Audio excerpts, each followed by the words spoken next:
Girardi needed to lose his mind. He needs to absolutely lose it there. I thought the same thing, and he kind of did. But I'll tell you the more important time for Joe Girardi to quote-unquote lose it. And it would be a move that I think potentially could buy him some more time as the Phillies manager.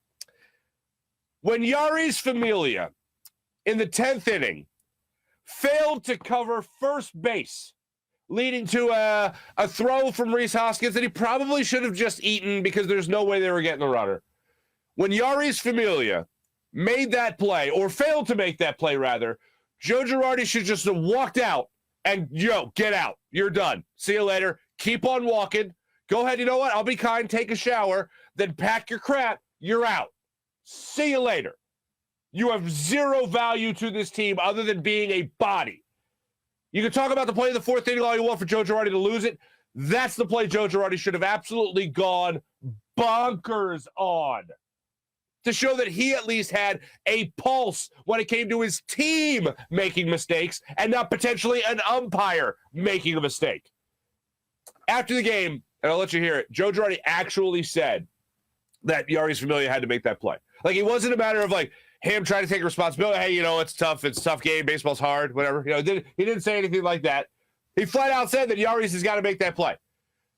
That, for a lack of focus that this team has, that was an instance where Joe Girardi should have gone out there. And I don't give a damn about public perception. I don't give a damn about, this is a mean manager. I thought we could play for this guy. Well, nobody's playing for him anyway, so it's time to really shake things up. The way you do that is either fire the manager or the manager gets more fiery. Because as I have sarcastically tagged him and put him on the Titanic a number of times, being like, well, ice is nice. I like ice in my drink, so let's just see where this goes. Like, no, we're done with the optimism. We're done with this has got to turn around. We're done with that. You just completed a month of May. Thank God it's June. Happy June, everybody. You just completed a month of May where you were 10-18. You're now 12 and a half games out of first place on June 1st. If not now, when will you lose your mind on this, Joe Girardi? And I'm not the guy that's always rooting for the coach to go lose his mind and flip out and everything like that. But there's a time and a place for it. The time is now. The place was the 10th inning of last night's game. Jeurys Familla, veteran pitcher, can't go over and cover first base. What the hell was he thinking when he saw that ball start bouncing down the first base line? Rhys Hoskins basically fields it deep first base, shallow right field, and has to zip it in there to Jeurys Familla to at least have it a chance. And he does it. Run scores 4-3 in favor of the San Francisco Giants. And then the ultimate pants situation.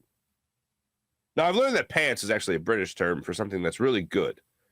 That was pants, as one British bloke told me. But in this situation, it's the American usage. He got pantsed. Joe Girardi, and I don't fault him for this, put Roman Quinn in the ballgame in the bottom of the 10th inning to be the runner on second base. Alec Boehm kept things going with an RBI single up the middle, which was nice to see, so he forced the 11th inning.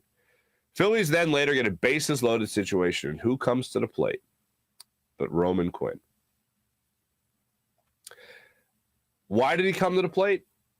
Because rather than have two runners on for Bryce Harper, he decides to, Gabe Kapler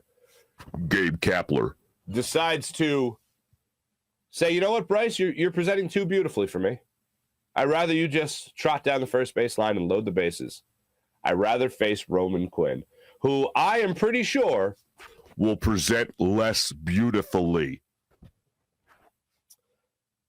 Roman Quinn strikes out to end the ballgame.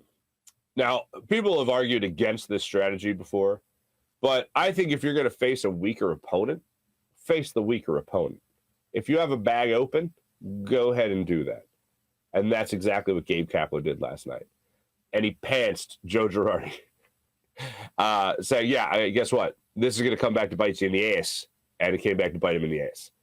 I don't fault Joe Girardi for putting Roman Quinn in the game at that point. But, that's the risk reward. That's the risk reward of the situation.